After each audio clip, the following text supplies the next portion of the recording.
All right, welcome to The Big Picture. This is Roger Nussbaum, and this is our 2007 prediction video.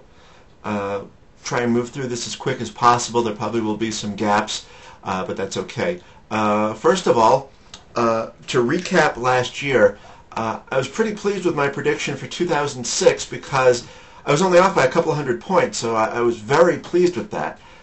Unfortunately, it's S&P points and not Dow points. I missed the S&P 500 by a mile. I expected that the market would be down closing between 1180 and 1219, and obviously I was extremely wrong, almost 180 degrees wrong, but to no consequence. And this is kind of something I've written on the blog over and over. I expected the market to have a bad year. I didn't try and get too clever and get too nimble around trying to trade that opinion. Right now, with all caveats and very generically and yada, yada, yada, I'm up just shy of 14% on the year, which is very close to the market. It's, I think, a little behind when you net everything out, fees and dividends and yada, yada, yada, but it's about even, and that's kind of the big thing. So I got the theme wrong, but clients weren't impacted. Now, this is something that you can do in your account, obviously, is not make huge bets against your opinions or toward your opinions. Just favor them a little bit, tilt toward them, so that if you're wrong, like I was, then you won't damage your portfolio. I need to give some kudos out to Jack Miller. He nailed the S&P 500 this year. He left a comment on the blog of something like 1420 for year end for this year. This was a year ago. In a special, never-before-done blog cooperation, I've made arrangements for Jack to collect a free Lenny Dykstra coaster courtesy of Dunkin' Donuts via Adam Warner at the Daily Options Report. So Jack, make contact with Adam for your free coaster. Let's move on to this coming year and what I expect to happen. Now, this is going to be more about cycles and how markets work. I could care less whether I'm right or wrong. This is just the visibility I see, and something I guess I would say I'm prepared for in case it does happen. I think the market is going to, again, go down. If I'm wrong, it doesn't matter. If the market goes up 20%, I'm going to be pretty close one way or the other. But this is just my opinion of what I think is going to happen. Bull market cycles only last so long.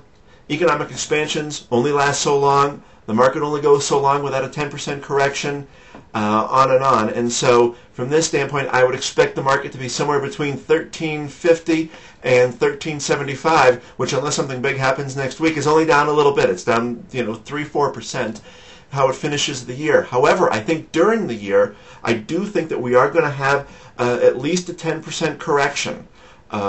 At some point in the future, we've got a 20% correction waiting for us, but I don't think that's going to happen next year, and I'll tell you why. Again, more about how markets work. Back in the mid-70s, the S&P 500 pretty much cut in half. In 1970, let's see here, 73 it was down 17%, and in 74 it was down 29%. Courtesy of the Stock Traders Almanac. How you doing?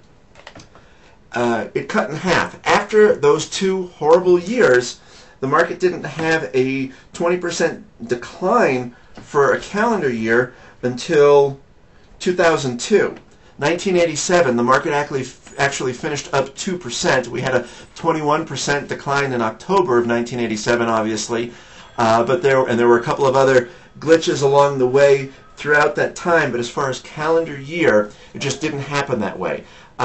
Since we just had a market cutting in half a few years ago, I'm going to say that no, it's not going to happen that we go down 20%. I think 10%, sometime during the year, maybe that means 12%, or maybe that means 8%, whatever, makes more sense. If that happens mid-year, I would expect we see some sort of bounce. If we do approach 20%, we may see a bounce back that is very fast and something that absolutely can't be missed. But I don't really have visibility on that. For now, I'm kind of taking the under on volatility and assuming we have a normal correction in the middle of the year at some point that retraces almost completely, and we have finished the year down a little. None of this is horrible. None of this is gloomy. It's just normal stuff that I expect to happen. I'm not making a bold prediction. If I'm wrong, as I said, don't care. A couple of other predictions that maybe tie in with this. First is the 10-year yield. Okay, the curve is inverted. Everybody knows that. The 10-year, I think, is around 460 right now. We're at 525 on Fed funds overnight rate. I think the curve is going to uninvert. Curves don't stay inverted forever. It's actually usually not that very long. I think 6 to 9 months is about normal, maybe a little bit longer, but whatever. So we're not going to be inverted all year. If that's the case, and if at the sometime in the summer or forward the Fed starts to lower rates and maybe they go to 475 or 450, then we're going to see the longer end of the curve go up a little bit. Maybe this isn't until toward the end of next year, but I wouldn't be surprised to see a 550 or a 6 handle on the 10-year. Again, relatively speaking, that's not that high. This is far from calamitous, far from disruptive. A couple of other narrower predictions. Healthcare. This year, the health sector is up. Looking at a chart here as measured by IYH, which is the iShare sector product, is up what looks to be about 5%. We know the S&P 500 is up 13-ish%. Huge lag, I would expect, especially in my scenario of down a little with some sort of correction in the middle. If that actually happens, then I think healthcare being defensive has a chance to attract some capital rotating into it, and I think we'll do well. It was kind of this type of logic why I predicted telecom as an unloved sector a year ago, that that might do well this year, and that was one I actually got right. Go figure. Another one, emerging markets. Everyone is very high on emerging markets. It's kind of becoming a crowded trade. Now, I'm not calling for anything calamitous, but I think emerging markets as measured by EEM or any of the other broad-based things, I wouldn't be surprised if that doesn't do very well. Korea is the largest holding in EEM with a 16% weight, and that lagged by quite a ways. That was up around 12 or 13% compared to about 25% for EEM.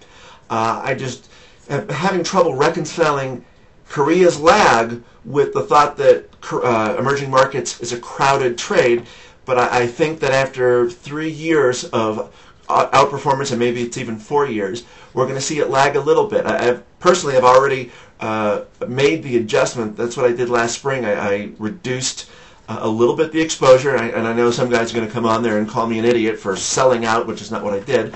I just reduced the exposure a little bit, and so I feel no need to make a huge change there.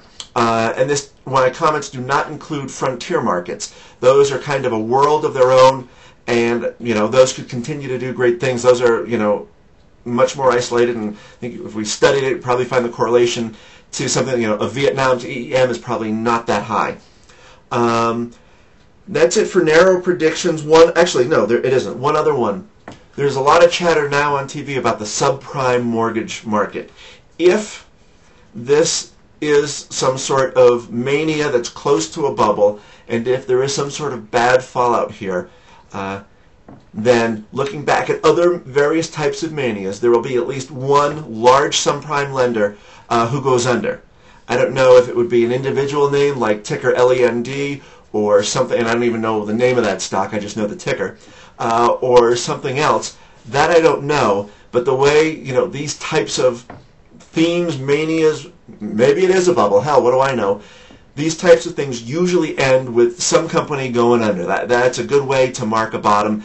If you read some history books, you'll see that there is some precedent for that. And other than that, I think that's about it. There'll probably be some commentary. I'll put a link to my 2005 prediction, my 2006 prediction underneath this, so you get a feel for what I did or did not do. And thanks. Have a good weekend and have a happy holiday.